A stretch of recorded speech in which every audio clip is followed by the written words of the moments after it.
there anybody who's uncomfortable standing up who needs a chair? We've got a couple of chairs. There might also be somebody who can swap with you if you can't stand. I'll be back when I go. If anybody needs it. And there are more chairs. There are more chairs. We do have some free chairs up here. There's one over here. Great. Thank you for coming. So I'm Laura. I'm going to try to figure out how to not make this make terrible noises, so be patient with me for a minute. I'm Laura Jeffords. I'm with the Mediation Center. This is Corey Henson, also with the Mediation Center. And where's Chloe? There's Chloe Rowe, also with the Mediation Center. Oh, thank you. That's a great tip. Okay, so there's Chloe Rowe, also with the Mediation Center. So just a couple of kind of housekeeping things today. So we're planning to be here from 10 to 11:30. And then there is a little time after that for folks to mill around and talk to each other. There are bathrooms. The ladies' restroom is directly across the hall. The men's is all the way down the hall at the end. So we are here today to work on building understanding and connection between people around what's going on around 610 Haywood and in the surrounding neighborhood. So our structure for today, we're going to have some brief introductions from some of the core folks who are involved there so that you know who they are and what it is that they do and what each of these organizations or groups does so that we're all kind of using the same vocabulary and we have an idea of who's involved. After that, we will open up the floor and we want to hear from folks. We want you to have an opportunity to speak. Corey will have a microphone. Because we have such a large group, it is really helpful if you can talk into the microphone. And so when we get there, you all can make your way to Corey and she'll make sure you have that mic so that everybody's able to hear. So at the same time, because we know there are a lot of people and with an hour and a half, we won't be able to hear every voice in a larger discussion, there's two other ways for you to communicate. So one of those is we have paper up on the walls around the room. And there are 4 questions on those pieces of paper. So over here we have, what are the good things about this community that you want to stay the same or build on? What's already going on in terms of problem solving? I know folks have already been meeting and problem solving and have some things in the works, and we want to make sure we acknowledge those in the discussion and also up on the wall. At the back, we have ideas for next steps and follow-up. Over here, we have, from your point of view, what are the most important things to resolve? And then back there in the middle, we have a category for everything else. So if your thoughts don't fit into one of those categories, that's your everything else over there, and feel free to put up anything else that you want to share. So Chloe, who's over there, will help you. There are markers on the windowsills. Please write big so that other folks can read what you're writing. We also have Post-it notes on the back table. We have big Post-it notes. You can grab those. You can grab a marker if you want to write at your seat, if that's a little bit easier, and then go put Post-it notes up, or you can write on the paper, whatever works for you. So the other thing that you can do is we have, these follow-up forms here for you. So if there is somebody that you have a question for and you don't get to that today, or there's somebody you want to connect with or have coffee with, or talk to about anything around these topics today, there are a bunch of these pieces of paper on that back table. And so this asks you, who is it that you want to connect with or that you want to follow up with? What is your contact information and what is your question or what's the topic that you want to have follow-up about? So if you see the person that you want to follow up with you can certainly hand it to them. If you don't, there's tape over there around the edge of the table, and you can tape them up on the wall. And then what we'd ask you to do, especially those of you with organizations who think that folks may be wanting to follow up with you, is before you leave, take a look at what's on the wall and see which ones are yours, so that you know, and then grab those and take those with you, and then that follow-up's in your court. So take a look before you go, and then you'll have a list of those folks that wanted to connect with you or weren't able to today. All right? So we're going to we've got 6 organizations that are going to come up and tell us a little bit about who they are and what they do and what their role is here today, just briefly. And then we'll move into the open floor, and we hope that lots of you will share your thoughts. So those 6, and I think it might be good if you all would just make your way up, are Kairos, 12 Baskets, Firestorm, the city, the Study Collective, and the Health and Human Services folks from the county.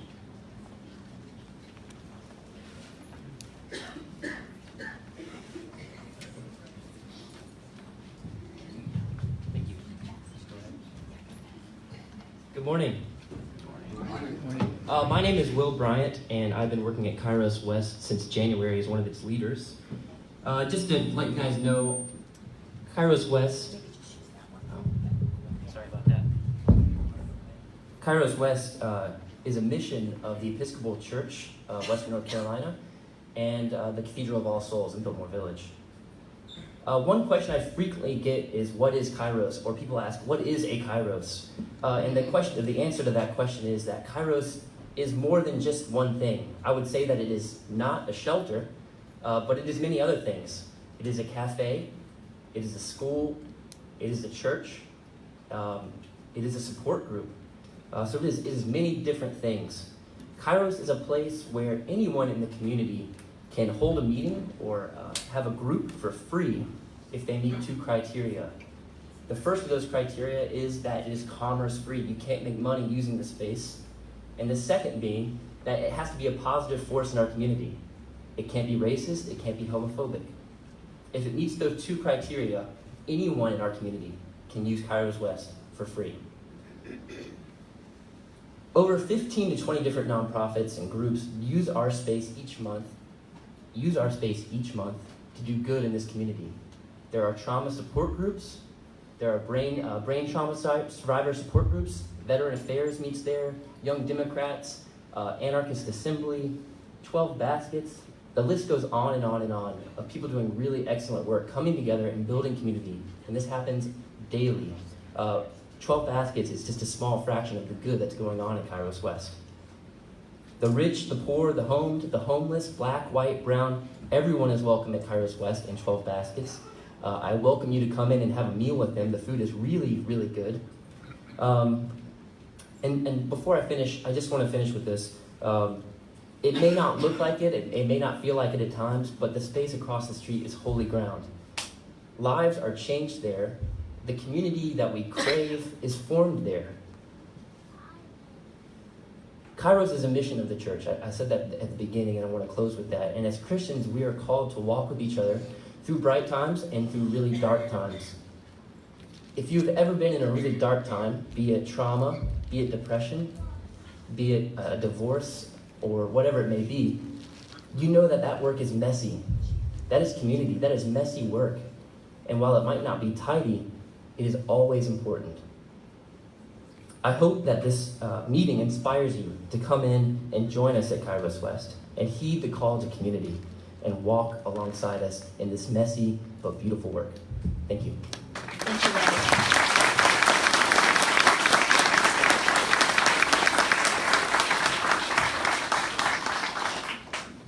Hi everyone, I'm gonna do this. I'm Hillary Brown. I work for the Study Collective, also a founding board member. Study Collective has been in operation since 2015.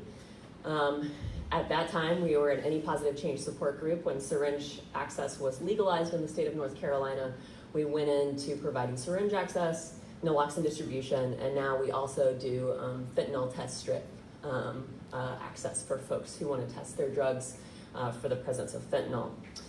We operate, thank you.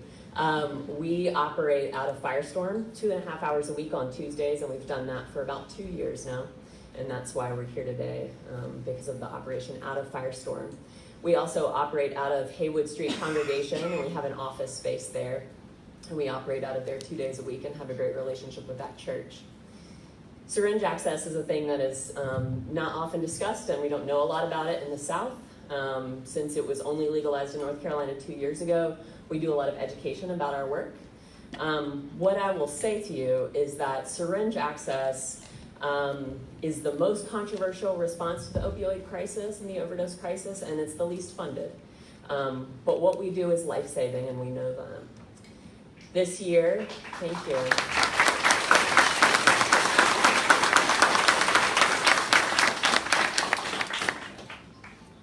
This year at Firestorm alone, we have received 47 overdose reversal reports.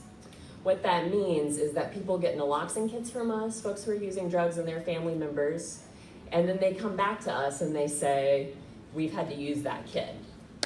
And then we talk to them about the use of that kit, and that's happened 47 times in the back room of Firestorm this year. If we're not there, that 47 can't continue, right? That number doesn't grow. We know that that was 47 times that an overdose was not fatal. We know that that was 47 times that people had the tools they needed to save a loved one. And we believe that that's important work. And we support our participants and we center them in everything that we do. And we feel it's important to lift up the voices and the rights of folks who use drugs. And so we're happy to be here to have this conversation and try to clarify any misinformation that's been spread and also come to a better solution. Because we also know that in 2017, 66% of the reversals, street reversals that were done, were in Buncombe. And so we did 66% of the reversals that were done in Buncombe. Steady did. Steady had that number reported.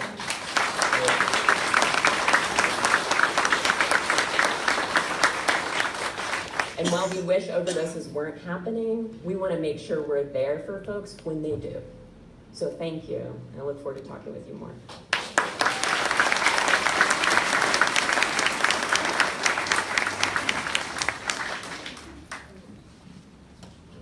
Good morning. Good morning. Hi, my name is Sarah Henry, and I work in community and economic development with the city of Asheville.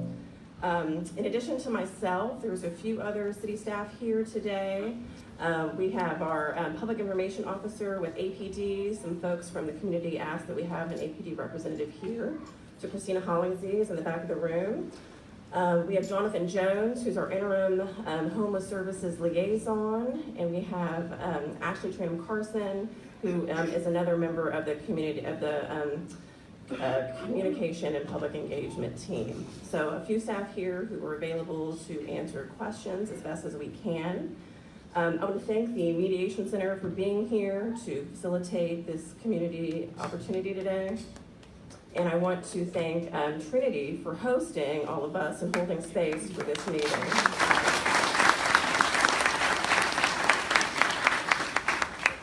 So just really quickly, my role with the city in community and economic development is that I work in innovation districts, which are like downtown, the riverfront, South Slope, and what am I missing? Charlotte Street. And then outside of that, the city recognizes that there are other really exciting commercial districts around town, like Biltmore Village and West Asheville. So I serve as the liaison in the commercial capacity for like West Asheville Business Association, for example. And a few months ago, I started having conversations with their board, and they said, hey, we're experiencing some community concerns, or we're hearing some community concerns about the activity that's happening in this area. And they asked for me to come in and convene a meeting, right? And so here we are, we've convened that meeting. And I think this is an opportunity today for you guys, the neighbors, the residents, the businesses, to talk to each other about what you're experiencing. And I hope that this can be a really productive space for that. So thank you.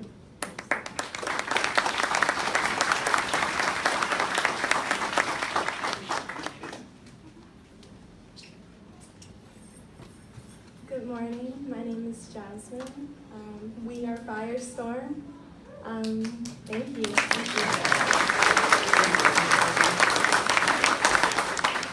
My name's Liberty. I'm Yeshua. Hey everyone, I'm Mick. And I'm back.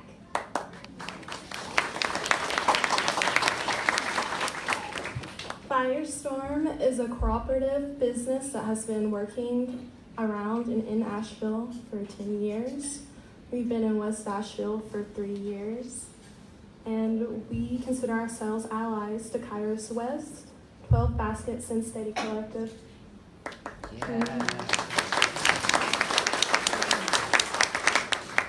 As a business with a social justice focus, we seek to create a world without policing, without prisons, and where people have the resources that they need to live meaningful lives.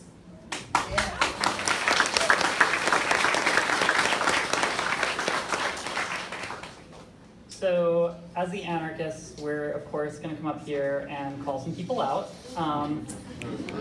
So, we've been working since early July with neighbors to address issues related to public health and safety. Those conversations, which you've helped us facilitate, have been extremely productive, and we appreciate all of our neighbors who have come to us or been receptive when we've reached out to them. A lot of groundwork has been done, and we feel really confident about our ability to continue working in collaboration with our neighbors to address concerns here in West Asheville. I'm sorry to say that our interactions with the city have not been so productive, and our experience has been that city representatives have consistently acted in bad faith. That includes hijacking organic community efforts to create dialogue and solve problems. It includes providing false information not only to us as participants, but also to the media, which the city has acknowledged. And it involves preempting community dialogue by issuing rulings and enforcements in the name of you, our community, but before hearing from you, our community. What we want you to know is that this puts us and others in our community in a position of being forced to divert energy that could be going to addressing real problems here in West Asheville. And instead, we and others in our community now must take that energy and put it into defending existing programs that are meeting the needs of our community and saving lives.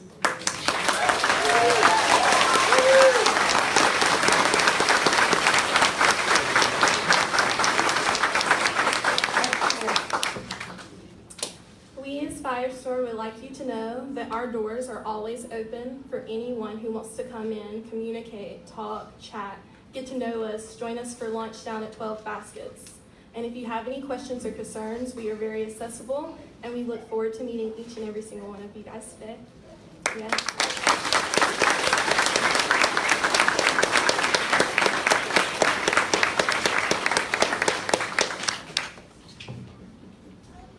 Good morning.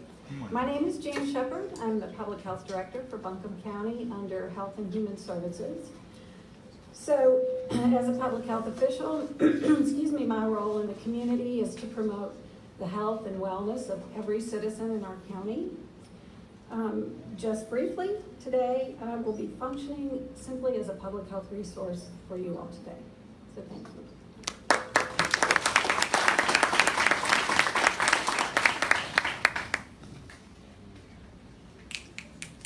Hey y'all, I'm Shannon Spencer and I work for Asheville Poverty Initiative. It is a nonprofit.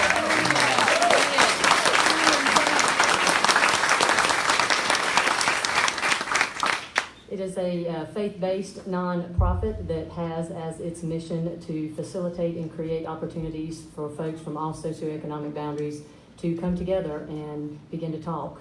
Because we believe that when we share stories, we can begin to deconstruct the myths and the stereotypes that enable the injustice and the fear that exists in our community currently. One of those programs that we run is the 12 Baskets Cafe, and we currently run it out of the Kairos West Community Center. We serve a free lunch Monday through Friday from 11 to 1 using 100% rescued food. So everything that we serve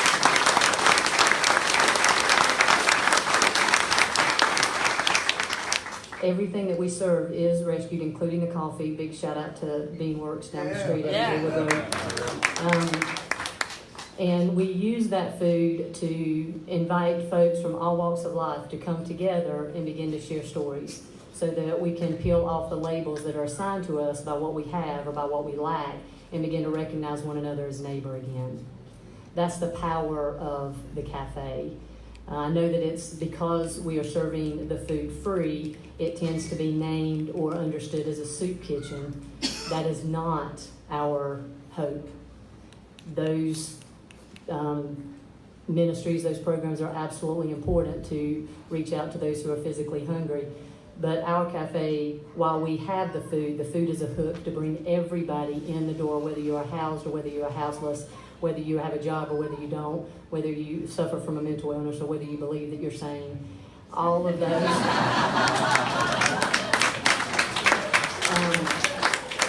We really want this to be a place that everybody can come and not only be fed physically, but be fed emotionally, be fed spiritually, be fed intellectually. And I'll end with a note because I think this captures really what the cafe has to offer. We had a woman, she's a senior citizen, who frequents the cafe regularly. She is housed in the neighborhood and she walks there. And one day she came up to me and she said, "Can I talk to you?"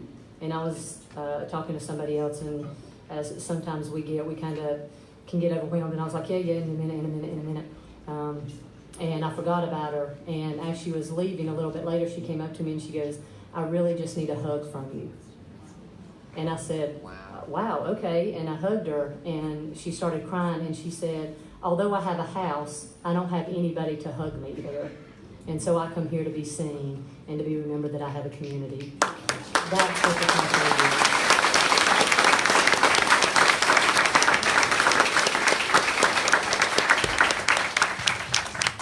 All right, we have a little more floor space over here, so we're going to put our microphone. Let's have folks come on up to the front. And so we will, if you all want to move this way, if you want to speak, you can come from any direction.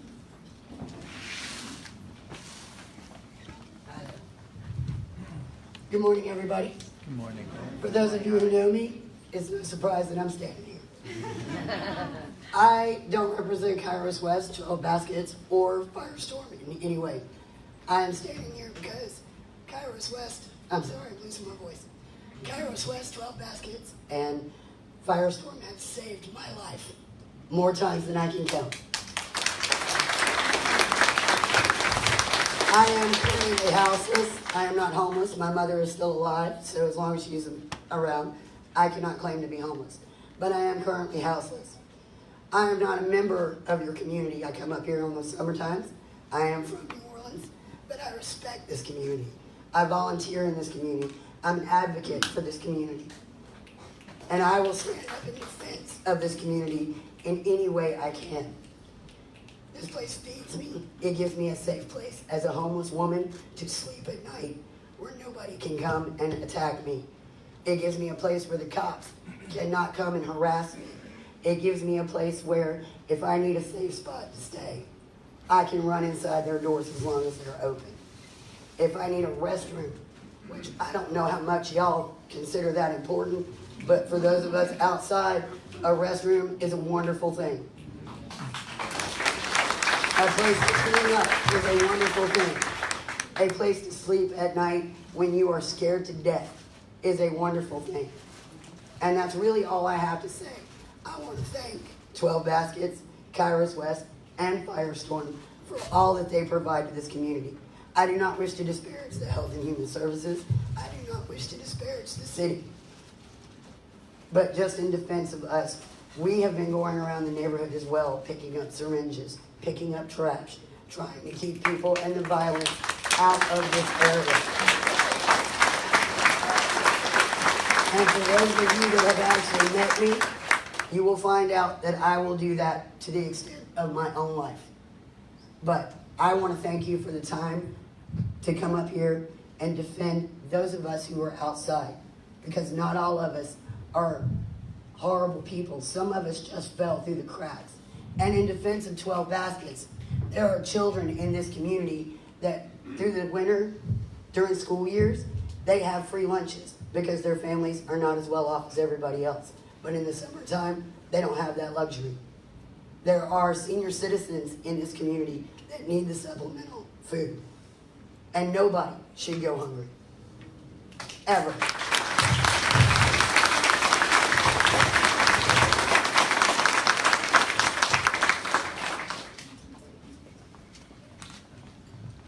Wasn't really planning on doing this, but hey, how's it Morning. going? Good morning, guys. Still. I I too am houseless.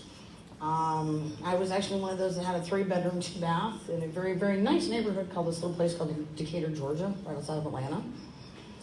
For those of you that know about the housing market, our house went from $300,000 to $600,000 in less than 5 years, which meant the property taxes went up, which meant everything went up, which means we damn near lost it all. I've worked since I was 15 years old, at least 1 or 2 jobs. I came to Asheville, because I have a connection to Pisgah. I love this freaking city. I love the mountains. I love the beauty here. But as a citizen born and raised in Atlanta, I caution you severely about what is going on right now.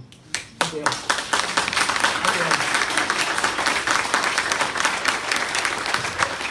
I'll be nice and say that I had the pleasure, if you will, for working for the Atlantic Committee for the Olympic Games from 1990 to 1995. You know why I quit? They caused our homeless problem. They shut down every housing project in the city of Atlanta, displacing over 100,000 people. And we're kind enough to say, oh, but we have mixed income housing, which less than 30% of the population even qualified for, let alone could keep. There was actually one case of a 63-year-old grandmother who was desperately trying to keep her 15-year-old grandson off the streets. And because she qualified, that child had housing. He had school. They got popped with a big bag of weed, and grandma was out on the street. I caution you guys. I caution you. That $74 million bond referendum that everybody wants to put into real estate development and bond attorneys and all that good fun stuff, but none of those folks really actually need the money, sorry, I can tell you. And 0 went to infrastructure? 0. Not police force, not first responders, not education, not libraries. Ladies and gentlemen, you cannot survive on tourist dollars. Community is what supports you. We all work together to support each other. I'm going to say this, I'm going to shut up. And once again, I don't subscribe to any of these. I just thank God for Shannon. Because as a single female that has also hacked it on her own and yes, has worked in your community and has paid taxes in your community, ladies and gentlemen, this woman has the time to take out and sit down and listen to me cry. I'm upset. The community has the time to sit down and break bread, and we put all our differences aside, and we're all one. I love you guys. Keep it real, Ashley. Keep it real.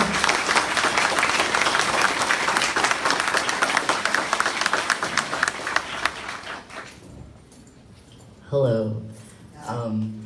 So a lot of the people I've seen vilifying the Study Collective all have this preconceived notion that addiction is a choice, and that by giving addicts clean needles that you're somehow furthering that choice. And that's 1000% false. So actually, sorry, I'm trying to get out my little thing I have because I'm very nervous right now. It's okay. It's okay. Breathe. So addiction is a scary thing to talk about and an even scarier thing to pin down.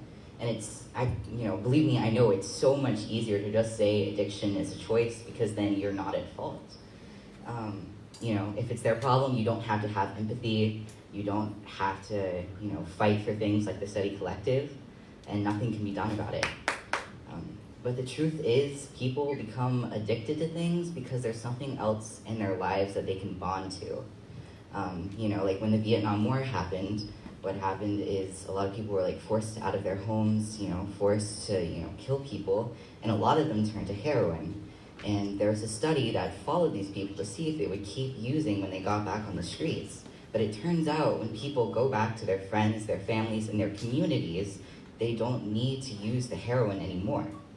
And so what's happening is when you're vilifying addicts, when you're, denying them their right to live or to get better, all you're doing is just furthering their addiction.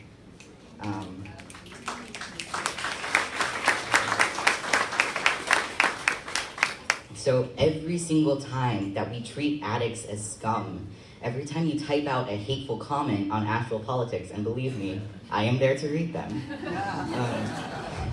you're only driving them further into a disease. It has been classified as a disease since the 50s, So the next time you want to, say that these people don't deserve help, and they don't deserve a community, and they don't deserve a bond, I just want you to think about, the people you're vilifying, the most vulnerable people in our community. I don't have a lot to say. Sorry, this was not well thought out.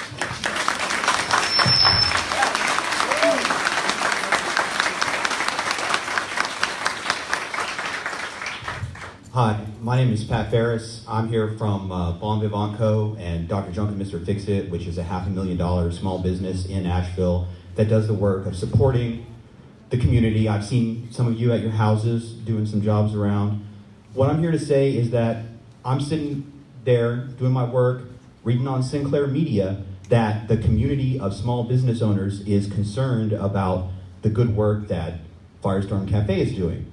Those of us who started our businesses without a small loan of $1 million from our parents don't have the time to sit around and create problems for a small group of kids who want to try to do some good in the world. And those of you who are out there profiting off of the Asheville name with tourism and whatever national recognition we get, it wasn't you that went out there and painted murals and did street performance and brought attention on this community.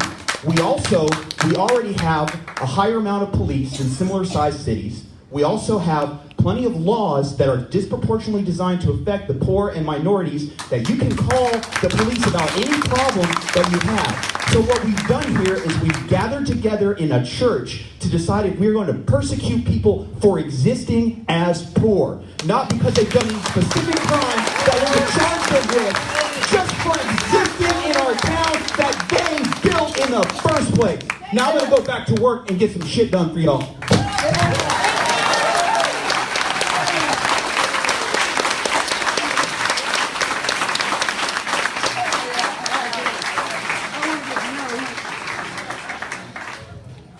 Hey y'all, my name's Aoife. I'm a social worker. This mic stand is crazy. Something I've learned about being a social worker for about 2.5, 3 years now is that so much of what people struggle with is based on trauma.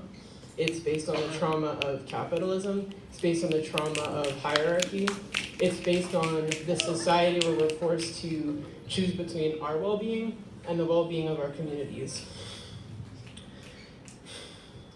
I work at an agency that is one of the better mental health care providers in Western North Carolina, and simultaneously I'm still witnessing the ways that we're making these ugly neoliberal choices that impact the care of our clients, impact the well-being of our staff, and that's what capitalism is like.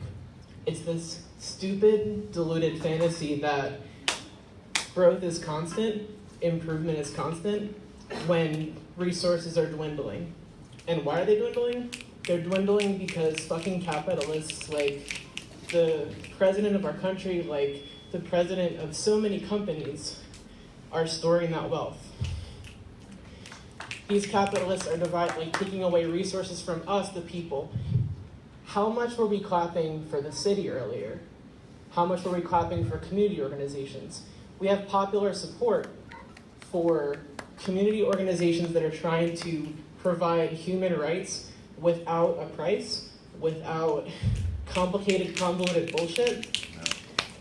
And yet the city, despite lesser popular support, is able to bully us into doing things a certain way because they have the law, they have the police, they have all these forces that try to pigeonhole us into this fucked up society where we compete with one another as human beings rather than create a society where we can collaborate and live based on community and our mutual needs rather than forced artificial competition. And what 12 Baskets is doing, what Steady Collective is doing, what Firestorm is doing is radical precisely because there aren't these absurd conditions where we charge people to exist. whether they sell their bodies to, continue to have homes and food, or to occupy spaces to create community. What they're doing is radical because it disrupts the capitalist dynamic of human dignity at a price. And coming back to the trauma aspect, addiction is fucking fed by trauma. We live in a society where we have pretend scarcity that creates actual scarcity, and people feel like there's no opportunity to have a life that is safe and stable and collaborative, and it creates a lot of issues. And I think we're not really at a juncture in this country where we're going to get anywhere with the government as much as we are going to get somewhere with collaborating with other people like us. Yes. Because honestly, like Firestone was saying, fucking writing laws, enforcing new proclamations before having community meetings is like some power play shit. It's like saying we're going to give the appearance of community connection and exploring what we're all feeling, while we're going to make decisions before we've even fucking talked about it at an official convergence of the people. And unless we confront the trauma of this beautiful and terrible world that we live in that is so poisoned by capitalism, nothing is going to change. Thank you.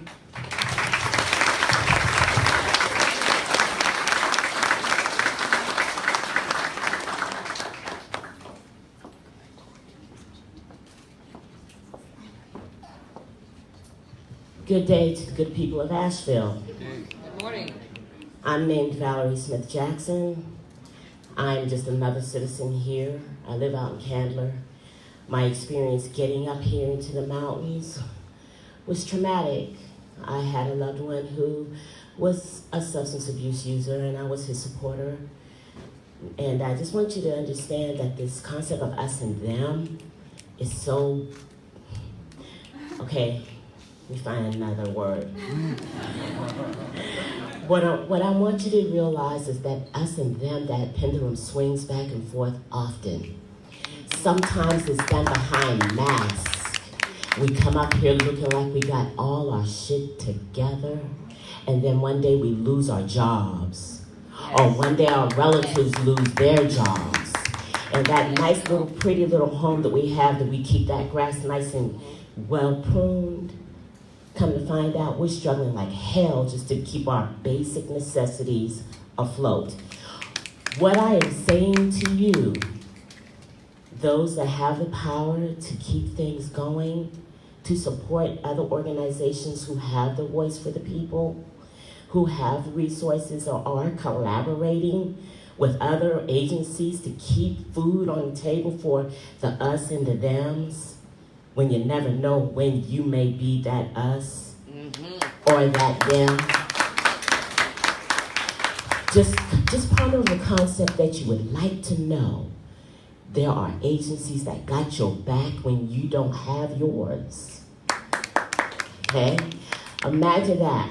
If you're working for the city, are you really able to pay all your bills easily without fret? Are you able to go on vacation and give your children the culture that they need and all of that? And if you're not able, you're just barely making it, you might be one of us and them.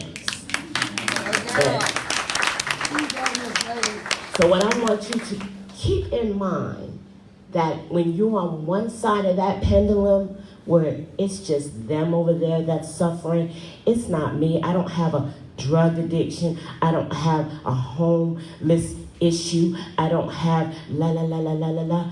Oh, you just on that one side of the pendulum right now.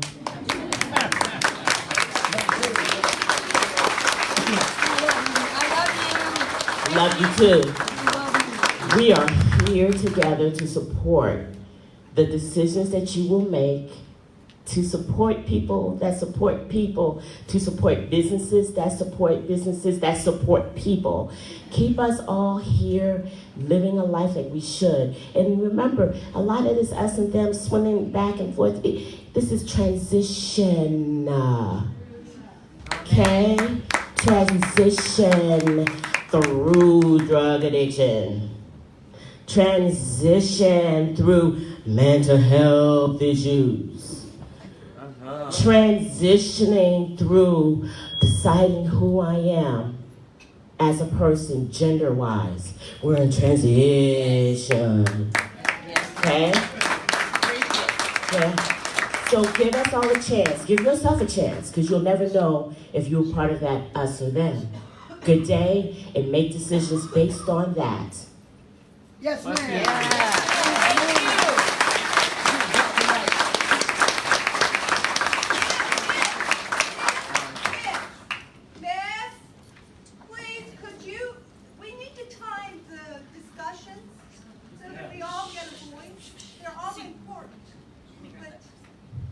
So you're hoping to move through and have more people. And staying on topic would be nice rather than macro discussions about presidencies and the issues. Let's stick to what we all have a voice here. So wanting to stay with the core topics and also wanting for people to speak more briefly. Concise. Yeah. So conciseness. I think it's great. Hey everyone, my name is Michael. I moved here to the community about 4 years ago. Just a quick thing, my family comes from Haiti, which is one of the most impoverished places in this hemisphere. We won our independence, and because of shit that's happened here and shit that's happened around the world, we've had problems. We've had lots of problems. Yet, we were able to help our neighbors out when we needed help. So, we would spend our time trying to make sure that everyone is fed in our community. Here, it's an inconvenience for people to do that, except for the people that are here, the people in 12 baskets, the people that actually care for each other. People are blessed to have toilets inside their houses. People are blessed to have running water, clean running water. We still forget that people in Flint don't have clean running water. It's a shame. And just to think that people are trying to take this away from the community is just a mess. So I'd like to say thank you for everyone that's came out here for support, and continue to do what you do.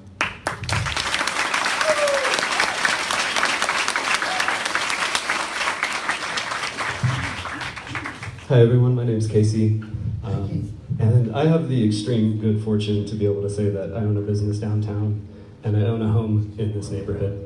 Extreme good fortune, and I don't forget that. I live about 3 blocks from Firestorm in Kairos, and I've been there since Firestorm moved to West Asheville. I've been on these streets around these facilities a lot. I have never once in years been harassed or bothered or anything by these folks. I've had nothing but good experiences. So I want to put that out there, first of all.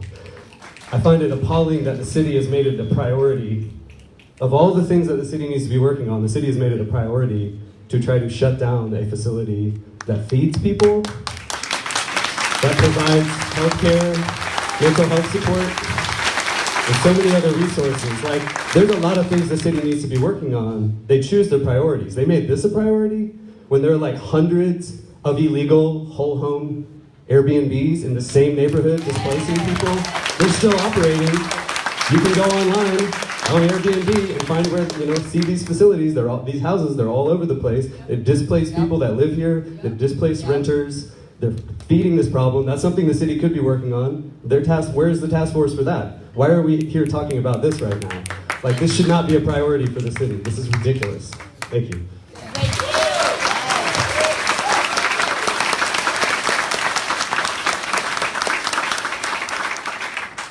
Hi. Hi. My name is Kat Matlock. I have been a business owner in West Asheville for 13 years. And I run the West Asheville Yoga Studio right near Firestorm Cafe. I have raised my daughter, who's now 16, in West Asheville. I've watched it grow from just Sunny Point, Orbit, and Westville Pub and West End Bakery to what it is today.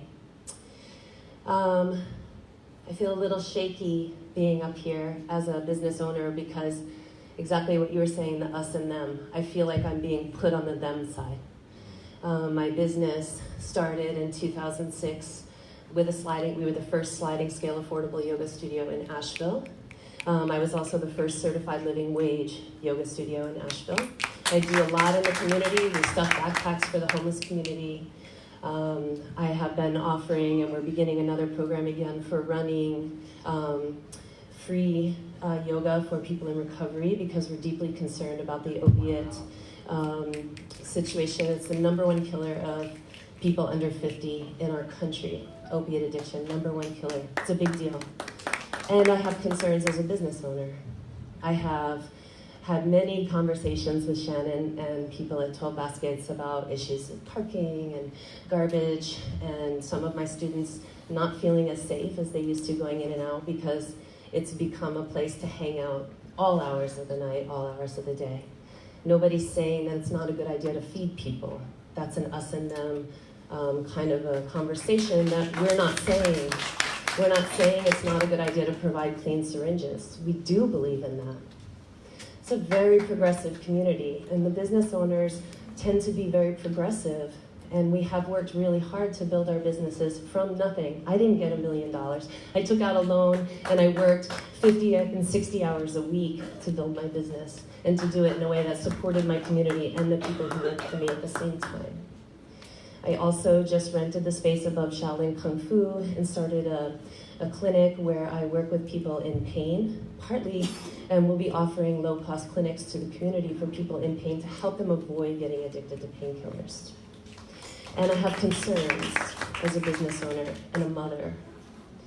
I have concerns because driving in to work on the building above Shaolin Kung Fu, there are a lot of people now who sort of are living in our parking lot on occasion, going back and forth between 12 Baskets and the Kairos space, and dealing drugs. I've watched many drug deals in the last 2 months in that parking lot, the Family Dollar parking lot, which seems to be like a catch-all parking area. It's a very interesting place, our parking lot. A lot of people parking there illegally and also living there. People dealing out of their cars, watching people knock on windows, having my kids with me and watching drug deals in the space where I'm glad they took the fence down because it makes it a little bit more exposed. Like, I don't want to promote the drug culture, and I want to also be a responsible community member and do what I can to support helping people who are addicted to drugs. It's not an us and them situation. It's that my daughter doesn't feel comfortable walking by there all the time because she's been catcalled. Because I've heard of other business owners, their daughters being catcalled. Hey, why don't you come ride some trains with us? Little kids, I know it happens downtown, but we're talking about our community right here. And, right with the school there, I had to pick up my friend's daughter from camp, and I had to drive over to Rainbow. She was nervous about walking across the street because she's been catcalled, a 15-year-old girl, and approached. My assistant, walking back and forth between the two businesses, has been approached for drugs, has been approached for money. I had someone knock on my window, came out of the little place where the tree is, the outdoor hangout, and knocking on my window asking for money. And of course this happens, of course it does.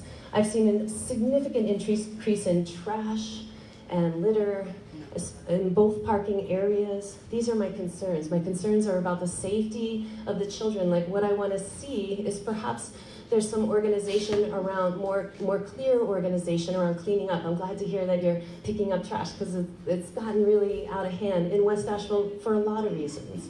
But maybe there can be some support in cleaning up my parking lots where people are hanging out and throwing trash. Maybe there can be some more organization around, how can you teach people not to approach young girls can we have more conversations about just really what we're concerned about as business owners and parents is showing up for our community and having safety for our family and our kids that walk to school there.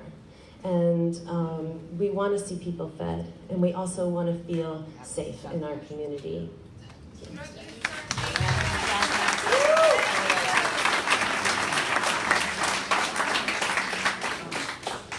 I'm going to mirror a little bit of what was just said. One, I'm going to try not to cuss. I was not given $1 million to start a business. No worries. And I am taking time out of work to be here and to let my voice be heard as a member of the community and as a business owner. I don't think any of us really believe that feeding people that are hungry and giving people safe space is a bad idea. I think that building community also entails creating a culture of respect that doesn't seem to be happening with the folks that are clients, customers, and or attending 12 Baskets and or utilizing some of these services. It's not about not having these services. It's about not having needles to pick up in leaf piles where our children play. It's about not having fecal matter in playgrounds at schools. It's not having needles in sandboxes where children play. It's about not having public urination when you get out of your house in the morning to go to work. It's when these things happen, there's a miss. There's something wrong. It's not a matter of taking care of people that need help. It's the people that need help needing to learn how to be better parts of the community. And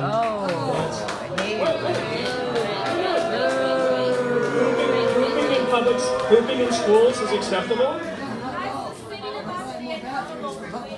Well, that's not what we're here about today. That's the next phase. Right now, Buddy, you just said they weren't members of the community. You just said that they weren't like good members of the community. A person who poops in my yard is not a good member of the community. That's an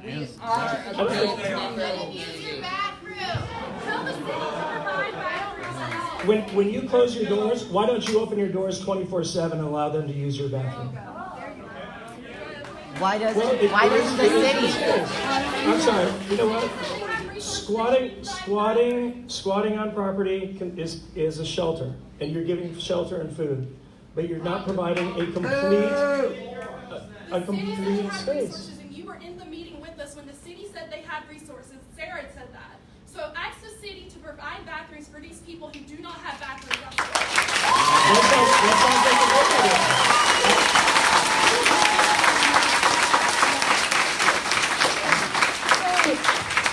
So some stuff around bathrooms, and I think there are potentially some people here who can give updates around the thinking that's happened around bathrooms. Also heard some stuff about needle litter. Absolutely. So let me come back to you. I'm going to let you finish. So I think that's really the culture and the community building part is there's a responsibility to create a better community between each other and to respect each other. You leaving dangerous biohazard litter around town is not good community. We're picking Urinating and defecating where you should not is not building good community. And I can't solve that problem for everybody. We all need to do that. But let's accept that there's behavior that needs to change and leave it at that. Please and thank you. Thank you. So I'm going to let Hillary jump in line here and talk a little bit about conversations that are already happening around needle litter. Am I reading your mind correctly? All right. And then we're going to come back and Sure. Yeah, so as was mentioned earlier by Firestorm, there was already a community conversation that had about 3 meetings before the city came in and told us this week that we were in violation. So we were under the impression that we were sort of moving in the direction of correcting some of these issues collaboratively. And one of those corrections that we were in the process of making was having Greenworks come in and install public containers outdoors.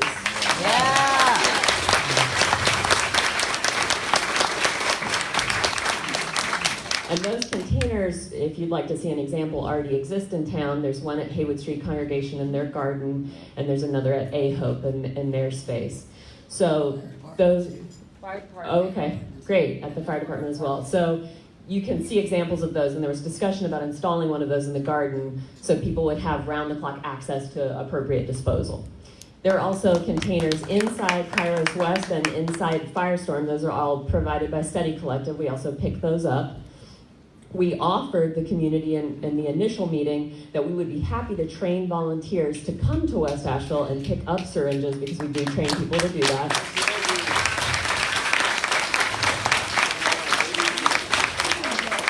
We haven't received follow-up about that, but it's still on offer.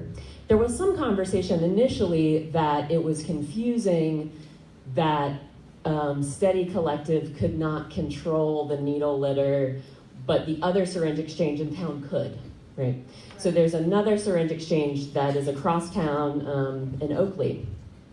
The reality is they also have needles discarded on their property, and they have signs around the parking lot that indicate that there has been some needle litter in neighbors' yards. So we all struggle with needle litter. The reason that we're all struggling with needle litter is twofold. One, we have an incredibly high rate of IV use in Asheville, and we just have to get real about that. It's actually not that we have a huge problem with prescribed opioids, it's that we have a huge issue with IV drug use, right?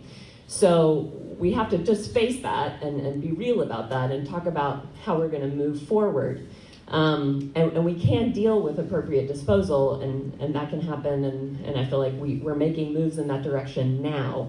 The other reason that we have so much needle litter is because, and actually, Asheville has one of the lower return rates in the state for return syringes. So we give syringes out, we also take syringes back.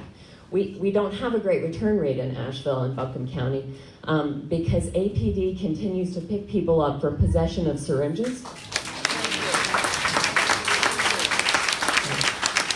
And so we have to name that as part of this conversation. And they're actually, all of our participants are protected by a general statute. So that means that they're allowed to have any of the injecting equipment that we give them, and they cannot be convicted in court, right? So what should be happening is that the police shouldn't even be picking up the people that have used syringes on them. But in fact, they still are, right? And then our participants go and sit in jail for a week and detox in jail, right? So that's the other thing that's happening. So if you are concerned about inappropriately discarded syringes, this is an issue that needs to be discussed with APD and about their violation of the general statute. Thank you.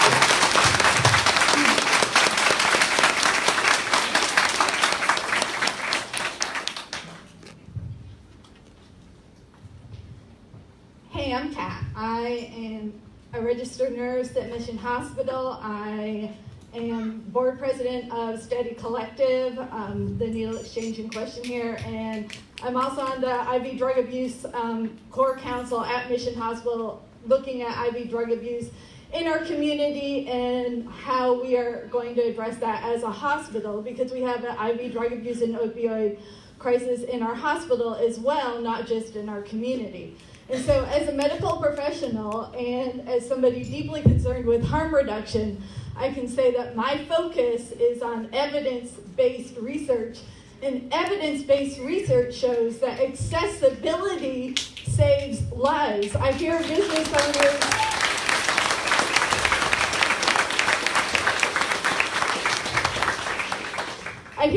owners saying that they're not against needle change and they're not against free lunch at Kairos.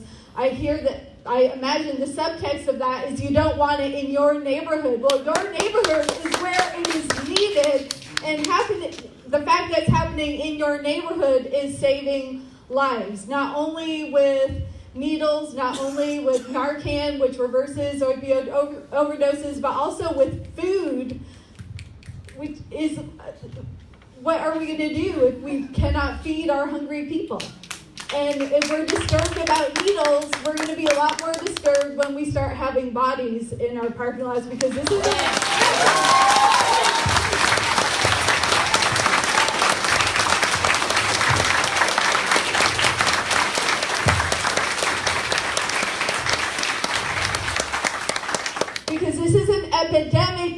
and it is acknowledged as such by the medical community. This is not just a group of others. This is a medical epidemic, and we need to regard it as such, and we need to address it as such, and we have solutions. Now, I can tell you right now, the hospital, every hospital in America, is covered up in needles. We have found an evidence-based solution, which Hillary just referenced, which is sharps containers. They work well. If we didn't have sharps containers in every single room in the hospital, needles would land in every garbage basket. They would be on every counter, every surface. Sharps containers work. They work in other cities. They can work in our city too. And as a member of Steady Collective who volunteers at Firestorm every single week, I can tell you that our participants are not whatever neighborhood residents who are concerned about this are imagining they are. They are kind, ethical human beings who care about the health of children. They care about clean needles. They care about the health of our community. And if they have sharps containers accessible everywhere, they will be very happy to use them. Nobody wants to hide their needles under a bush where a child will find them. Literally, nobody wants to do that.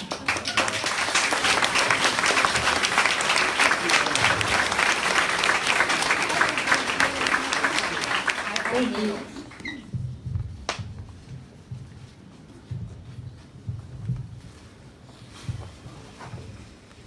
Hi, my name is Lee. Hi, Lee. Hey. I've been a customer of Firestorm for 6 years. It was so exciting when they were downtown, and then I heard they were moving out here. Best place to get veg treats. I wish you guys still had those veg treats. Why am I here at the church? Well, in the parking lot that you guys walked through, we have a school, Asheville Waldorf School. As part of our school, we have another campus farther down the street. So as part of what we're seeing, right, we have children from 2 to 12 here on a daily basis through summer camp, through school. We have people coming into our, into our playground, like my favorite part of school. We have people coming into our playground. We have things happening there that have been talked about, but we also find lockpicks around doors, scattered around doors. We've had doors forced in. We have people walking through our building. We also, we also have an issue with needles. We see needles on the playground, and it's a really hard concept, right? It's even hard to understand how to talk about this. This is a conversation we're having in our school community. How do we tell our parents that, please send your kid to school? We'll teach them lots of things. They could get pricked by a needle. So this is something that we're talking about in our community. But maybe one of the things that I've been hearing up here is everyone is looking for this safe space, or a space where we can be who we are. And so I think part of what we are really looking for is how do we also create that safe space for our children that are present.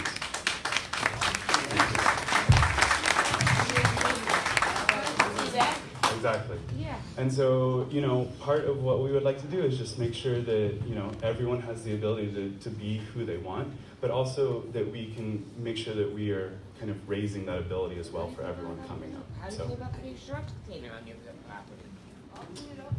Yes, I think there's sharp containers all around. We have talked about that, and we are looking into how do we get that. My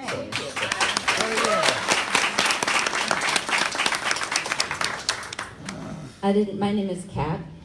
I guess I'm the third Kat that's sitting here today. And it's actually what gave me the strength to get up as part of the Asheville Waldorf School, because I didn't plan to say anything.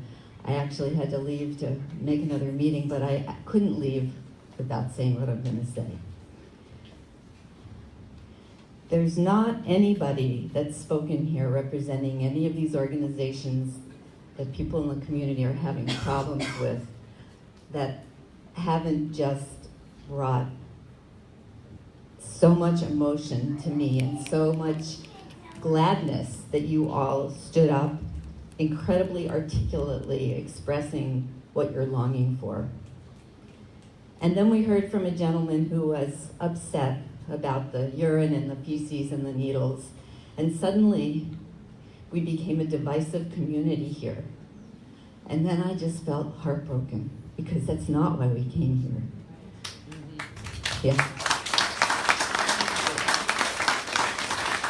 I don't want people to confuse people's behavior and their choices with their humanity. And I want us all to be able to look around and see each other's humanity. But the only way we can do that is if we stay in touch with our common universal longings as human beings. And that is to belong, to have a place at the table, to be respected, to feel a part of this life that we live. And that's how we have to stay connected.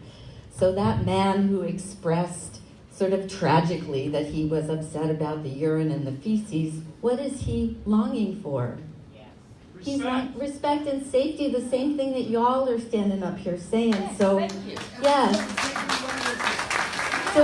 So I'm just wanting to say that we can do this. This is an enormously powerful group of people. Look at who you're sitting next to. Everybody, look around and see who's next to you. I mean, we can do the work that this meeting came to do together. And our neighborhoods can be clean. They can be needle-free. There can be bathrooms built for people. We can have dinners together, not just at 12 Baskets, but at my house. Yeah, okay, that's all I have to say.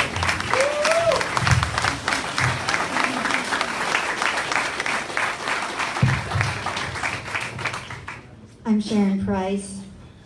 I'm the daughter of Bag Lady, the mother of an addict, and the grandmother to a school. Sorry. That's hard for me to say that.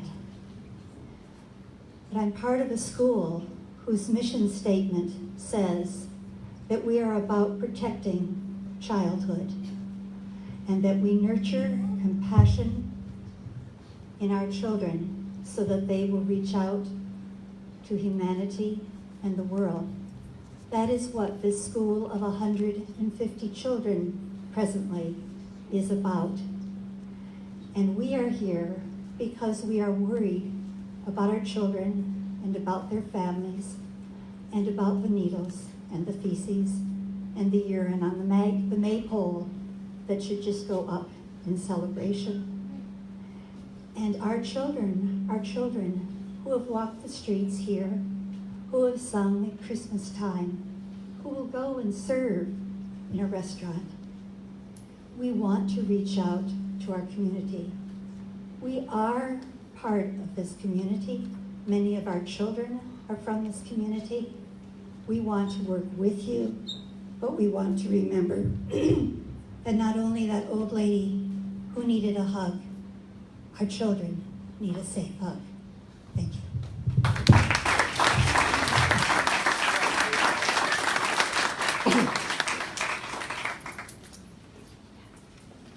My name is Joanna, and I guess I'm the first person that has been up here to represent the neighborhood.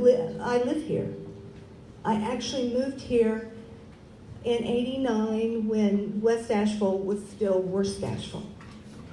And I moved here because I wanted to live here. At that point, you couldn't even walk down the street without being asked if you wanted drugs. And I also had my house broken into, and of course the police said this was for quick money. This was for drugs. So in my body, I have the experience of what West Asheville was, and I've seen the entire multitude of changes. And I'm not satisfied with all the changes along the way, but what it has become is safer, it's become walkable, and there's creativity everywhere. And listen, I've lost my job, okay? I have a few of my own addictions. I've worked in service work my entire adult life. I've worked with every kind of addiction. I've worked with every kind of psychiatric disorder. And I've also worked with my own shit. So what I'm up here voicing is this last few months has been the most disruptive summer that I've had. And I did not even know that the drug stuff was going on until a variety of things started happening right down the street.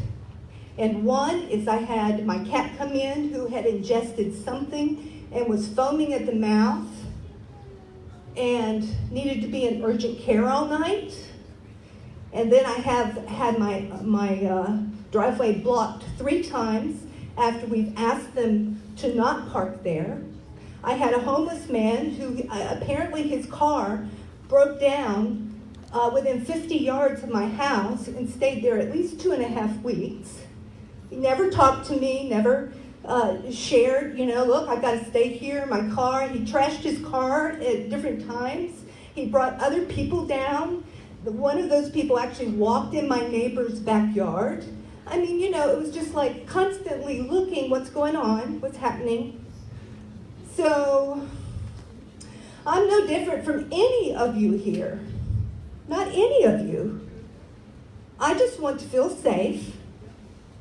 And the last 2.5 months have not shown that. So I'm speaking from a very intense experience that I've just gone through. I can't control 20-year-olds that came out of a Absolutely, absolutely. That's the challenge here.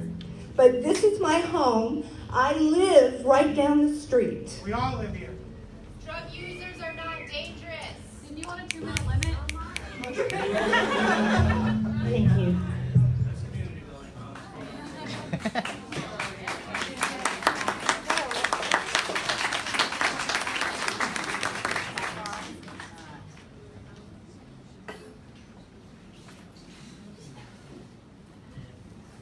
There are a lot of people in this room and a lot of people here who care about this community. And the wonderful thing is it shows how much support and concern there is for what's going on. The flip side is we won't be able to get to everybody who wants to speak today. We have about 15 minutes left and we do have time for more people. I want to encourage you, if you're not able to come up and speak into the mic today, to please not leave without leaving your thoughts in this room. So 2 ways that you can do that. There are papers around the room. If you don't like the questions, there is a catch-all bin over there called Everything Else. You can write what you want. You can write on the papers. There are Post-it notes if you want to write at your seat so that you don't leave without sharing those thoughts. Also, if you want somebody to follow up with you, make sure that you're writing them a note, leaving them your contact information, hand it to them, tape it up on the wall, and take a look before you leave to see if some of those notes up there are for you so that you can take them with you and follow up. So we're gonna go over here and then we'll come back to this side, but we've got about 15 minutes. Oh, and then I also want to encourage you before you leave to take pictures. If you want to capture the stuff that people have written on the wall, and see those things that are important to people who weren't able to speak today, take pictures with your phone and take those with you. Flip chart pages fit perfectly. If you'll turn your phone up and down, and then everybody can have that information and take it with you for ongoing conversations that you're having.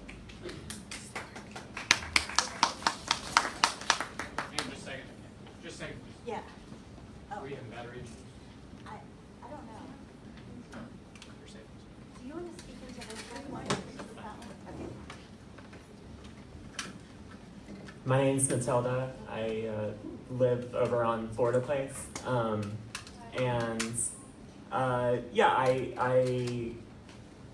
go to 12 Baskets about 2 or 3 times a week usually.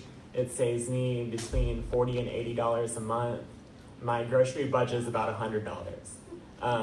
So it's very, very important that space is accessible, and I really appreciate the work that Steady Collective does. It's really awesome and so needed. 47 people's lives were saved. That's pretty impressive.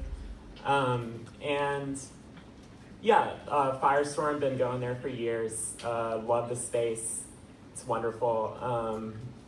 Have been part of a group showing up for racial justice that's met in Kairos West and been able to use that space free of charge. There is so much good that's happening across the street. And I also want to acknowledge that it's really, really awesome that so many of us are here This is a real awesome turnout for justice today. And I also want to acknowledge that Dee Williams is in the room. Raise your hand, Dee.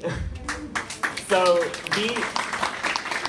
Dee is one of our community leaders here, and she's been doing this for a long time. 20 years ago, Dee was here in this neighborhood talking about the same thing we're talking about today, which is drug use. And Dee has maintained for years that the best way to address these things is to give people jobs, to have local sources of income for folks. So if you want to address some of these things, get at some of the root causes here. I also want to say that this is the second fastest gentrifying city in the nation. And that community centers like Kairos West are targeted because the African American community has been allowed to be rolled over in this town. Unfortunately, they come after the folks who are most marginalized first. So what we have here is a chance to join up with our allies here in the community to be able to find common ground and to work for justice in a more grand sense. Because when we keep fighting little battles and we keep going after tiny gains, we're never going to achieve the power that we need, the power that stops these 7-story luxury condos from going up downtown without city council approval. But then they can go after community centers and change zoning after the fact. So thank you for coming out, and hope to see more of you.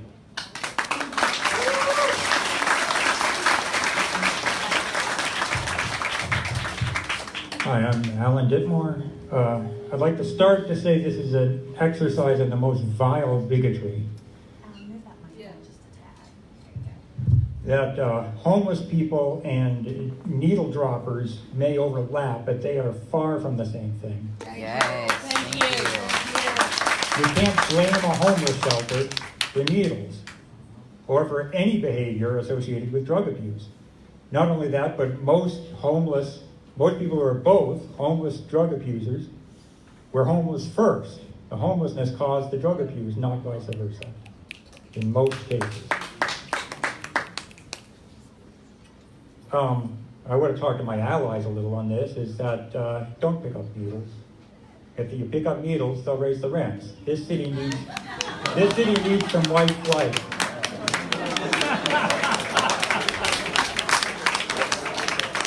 When you have white flight, then the working class gets the houses.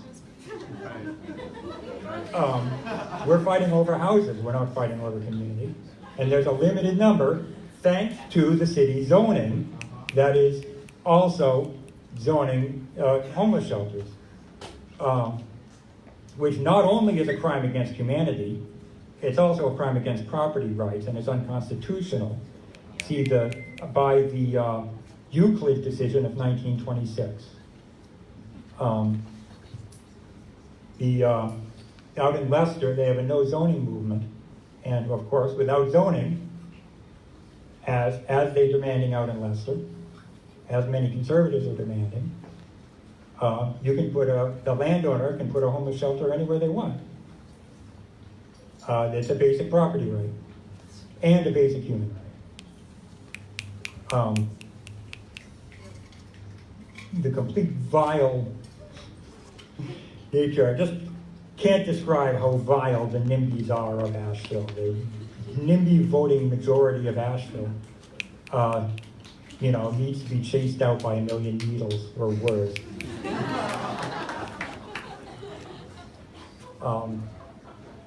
The right to sleep is basic. The rights of homelessness to shelter are basic.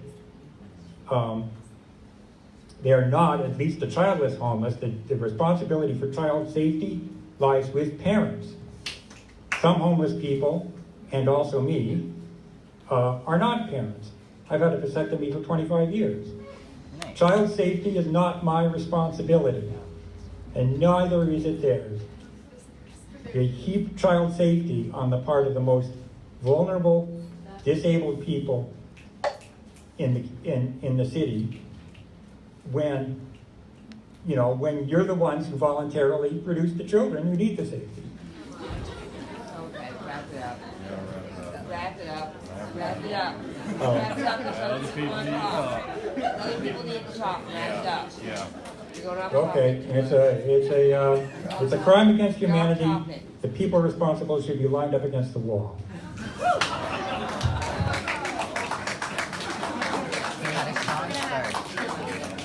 We're gonna have one more person from each side. Hey y'all. Hey, I want to echo something Matilda said. I'm a person who also has benefited greatly from all four of these folks. Like, y'all have fed me 1,000 times, and I'm in groups that use both Firestorm and Kairos' space regularly, and they've always been open and welcoming to everything that we've brought to them. And I talk to people on a regular basis that wouldn't be here to talk to if it wasn't for naloxone kits distributed by Steady, so that's huge. I think a lot of people here have expressed just the importance of these organizations, like how they change lives, and I would like to echo that of just watching, especially last winter when it was crazy cold, like talking to folks who go to 12 Baskets, feel a sense of ownership, and get a public bathroom in a warm space. That's a good deal. Yep. And Firestorm too. And just like how much that can change someone's life, just physically being able to get warm in the winter, get some food in your belly, but also like being held, like metaphorically and literally. But and a lot of people here have talked a lot about the how much good these organizations do. I would like to address kind of a minutia of zoning, which is not what I feel like is the actual problem here. Like the actual problem is that these people need services and direct aid is already being provided, and so why mess with that? But I do have a question, city folks. So let me get this straight. So if there's a community center and people are eating food there and they all have houses, it's a community center? But if some people don't have houses, it's a shelter? I guess that doesn't make any sense to me. And I was wondering if y'all would be willing to explain that? I feel like that's kind of a logical rules that would make like a ruling coming in like this have a lot of resistance, where it seems like there's a lot of resistance here today. So I don't know if y'all had an explanation, like what's the line there? How many people without houses come into a space and all of a sudden it's a shelter? Like, so say you have a picnic and somebody there doesn't have a house. Is it a shelter? So I don't know, I wonder if y'all could address that at some point. And just to point out that that's a pretty classist and weird rule.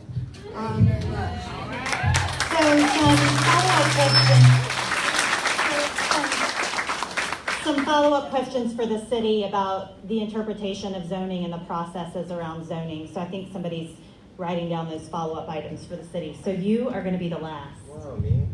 Hello. Wow. Hi, I'm Terrence. Hi, guys. Wow, that's loud. I'm a member of the community, also a member of the Party for Socialism Liberation. So I really, really like y'all, like as people. Oh God, no, I'm nervous. I know when I want to change something, the first thing I do is figure out what I can do to change that. So if y'all want like clean needles and stuff to not be around, why don't you find a way to do something about it, like pick it up. City Collective does that. You can volunteer. I don't know. I feel like the best way to enact change is to be the change and to be a role model and put your first foot forward and do what you can for everyone.